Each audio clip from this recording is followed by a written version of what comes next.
उत्तर प्रदेश का बागपत जनपद तरफ जहां गन्ना उत्पादन के लिए प्रसिद्ध है, तो वहीं दूसरी तरफ राजनीति का एक हॉट पॉइंट बन चुका है।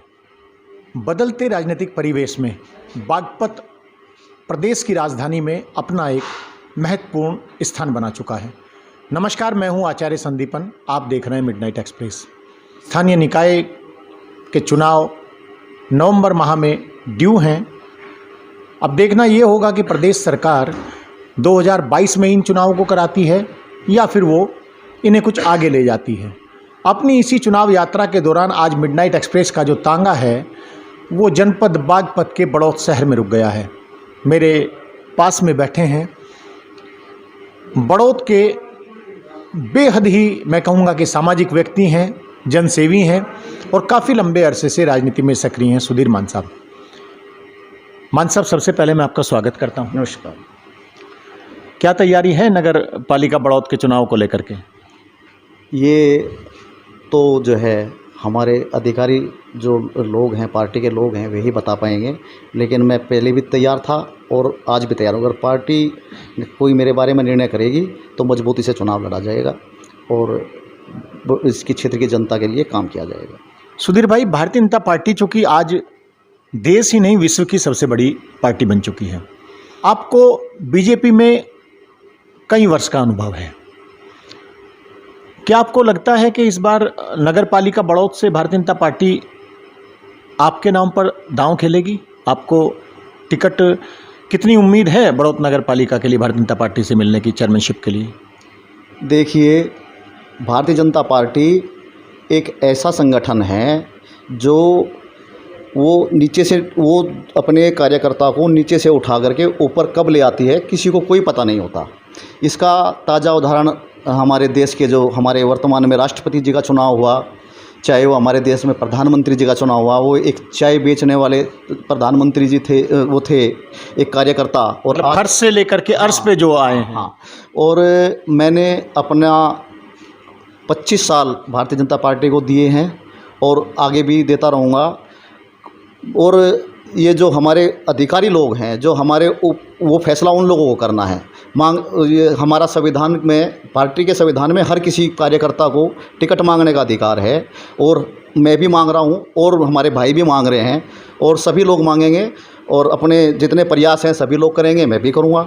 उसके बाद में जिस किसी को भी पार्टी चुनाव लड़ाएगी, सभी लोग मिल करके उसको चुनाव लड़ाएंगे। सुधीर भाई, बीजेपी से आप जुड़े हैं, वर्षों से आप जुड़े हुए हैं बीजेपी से।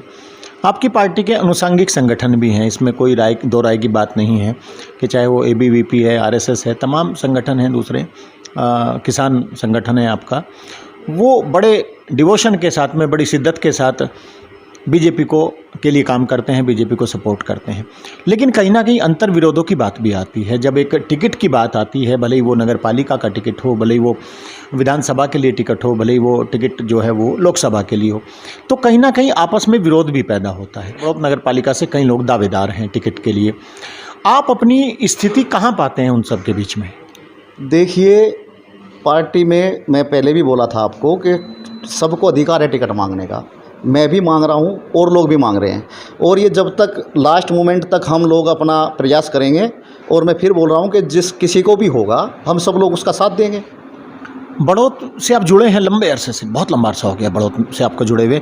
आप बड़ौत के लोगों की नब्ज़ भी जानते हैं, आप बड़ौत की समस्याएं भी जानते हैं, आप बड़ौत की ज़रूरतें भी जानते हैं। सुधीर भाई, आपको क्या लगता है? चलिए मैं बात करता हूं, आपको टिकट भी मिल गया, भारतीय जनता पार्टी ने टिकट दे दिया और आप जो है बड़ौत नगर पालिका से विन कर जाते हैं, चेयरमैन बन जाते हैं।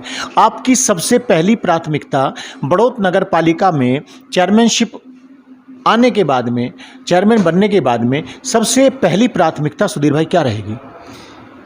देखो, जैसे जैसे समय बीतता है, वैसे तो हमारे पूर्ववर्ती चेयरमैन रहे, हमारे अमित भाई अभी चेयरमैन हैं, उससे पहले हमारे केपी मलिक जी चेयरमैन रहे और सब लोगों ने अपनी सामर्थ्य से ज़्यादा काम किया। लेकिन अभी भी ज़रूरत है उसमें और सुधार करने की। हर किसी का काम करने का स्टाइल अलग अलग होता है। मेरा सपना है, अगर मुझे मौका पार्टी देगी, मैं प्रधानमंत्री जी का सपना पूरा करने के लिए और योगी जी का सपना पूरा करने के लिए काम करूंगा और इसको बड़ौत को एक स्मार्ट सिटी बनाने का काम करूंगा। मुझे मेरी जो इच्छा है कि बड़ौत एक स्मार्ट सिटी बन जाए। यहाँ पे जैसे इंदौर की पालिका नंबर 1 पे आती है, मैं वहाँ पे कूड़ा निस्तारण का उनका जो सिस्टम है कि डायरेक्ट घर से कूड़ा उठाया जाए और वो कूड़ा सीधा जहाँ पे जाना है वहाँ पे जाए। बीच में कहीं अभी बहुत समस्या है, स्टोरेज ना किया जाए, उसका डंपिंग ना हो, स्टोरेज नहीं होना चाहिए, प्रोसेसिंग प्लांट पे जाए, वो प्रोसेसिंग प्लांट पे जा करके उसकी खाद बना करके उसको जो है उसको निस्तारण कर दिया जाए।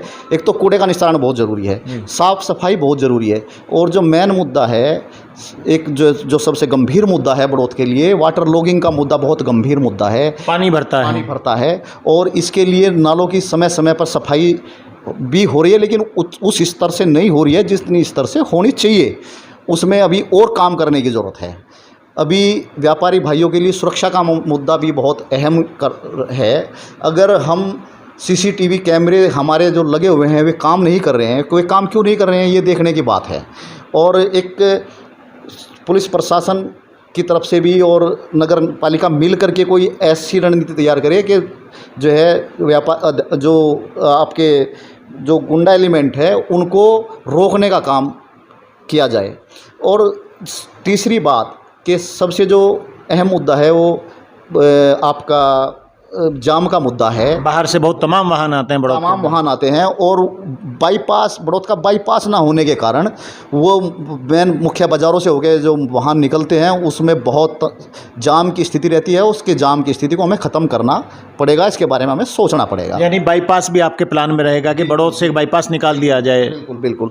और दूसरा, एक गरीबों के लिए भी योजना होनी चाहिए मेरे हिसाब से कि हमारे बड़ौत नगर में कोई भी गरीब आदमी ना रात को भूखा सोए। उसके लिए अगर मुझे मौका मिला तो मैं गरीब लोगों के लिए एक भोजन की ऐसी व्यवस्था कराऊंगा जिसमें 2 रुपये मात्र में वो एक टाइम का भोजन कर ले, और ये भी मेरी पहली प्राथमिकताओं में रहेगा। मतलब सबको भरपेट भोजन मिले, सबको भरपेट भोजन मिले और सब किसी भी कोई गरीब भूखा ना सोए कि। और चिकित्सा के क्षेत्र में जहाँ पे जो गरीब लोग हैं उन लोगों का इलाज प्रॉपर तरीके से हो, उनको एम्बुलेंस की व्यवस्था प्रॉपर तरीके से हो, उनको दवाइयों की स्थिति प्रॉपर तरीके से हो, इस बारे में भी मुझे सोचूंगा मैं, अगर मुझे मिलता है तो। सुधीर भाई, कुछ नया भी करना चाहेंगे तो वो चीज़ें हैं जो वर्षों से ज़रूरत हैं शहर की, कुछ नया भी आपके प्लान में शामिल है कि यदि आप नगर पालिका बड़ौत के अध्यक्ष चुने जाते हैं, कुछ नया आपने प्लान किया हो करने के लिए शहर के लिए? बिल्कुल। मैं सबसे पहले तो ये मुझे एक जो महसूस हो रहा है कि जो गरीब बच्चे हैं, मैं देखता हूँ कि जो गरीब बच्चे हैं जिनको उन आर्थिक स्थिति उनकी ठीक नहीं है लेकिन वो मेधावी छात्र हैं, मैं ये सोचता हूँ कि कहीं ना कहीं उनको ज़रूरत है। और मैं अगर मुझे मौका मिला तो मैं एक कोचिंग सेंटर फ्री खोलना चाहता हूँ कि जिससे उन बच्चों को फ्री में शिक्षा मिले और वो लोग आगे बढ़ें। शिक्षा के क्षेत्र में भी आपने प्लान बनाया हुआ है करने के लिए? बिल्कुल बिल्कुल। और एक हमारा जो क्षेत्र, जो हमारा नगर है, ये एक जो है धर्मनगरी के नाम से मशहूर है। इसमें हमारे सभी धर्मों के लोग रहते हैं मिलजुल के। इसमें मैं समझता हूँ कि जैसे मैंने गाज़ियाबाद में भी देखा कि एक भारत माता का मंदिर वहाँ पे है, एक भारत माता का मंदिर भी मेरी इच्छा है कि बड़ौत में बने और सभी जो हमारे स्वयंसेवक हैं, जो हमारे पार्टी कार्यकर्ता हैं, वे फ़ख्र महसूस करें कि बड़ौत में भी भारत माता का मंदिर है। मतलब ये आपने अपने माइंड में प्लान किया? मेरे अंदर ये प्लान है कि अगर मुझे मौका मिलता है तो मैं इस बारे में त्वरित कार्रवाई करके पहले उसमें चरण में ही ये काम करूँगा। सुधीर भाई, सुनने में तो ये भी आया था, मेरे जब लास्ट इलेक्शन हुआ था नगर निकाय का, बड़ौत नगर पालिका की बात करें तो बेहद मजबूती के साथ आपके नाम पे विचार किया जा रहा था और ये भी माना जा रहा था कि अंतिम समय में टिकट आपका हो सकता है। तो क्या कारण मानते हैं कि पिछली बार इतनी मजबूती के साथ आपका नाम चला था? 2017 की मैं बात कर रहा हूँ, 2017 में इलेक्शन हुआ था शायद, तो क्या वजह रही कि वहाँ जो है नहीं हो पाया?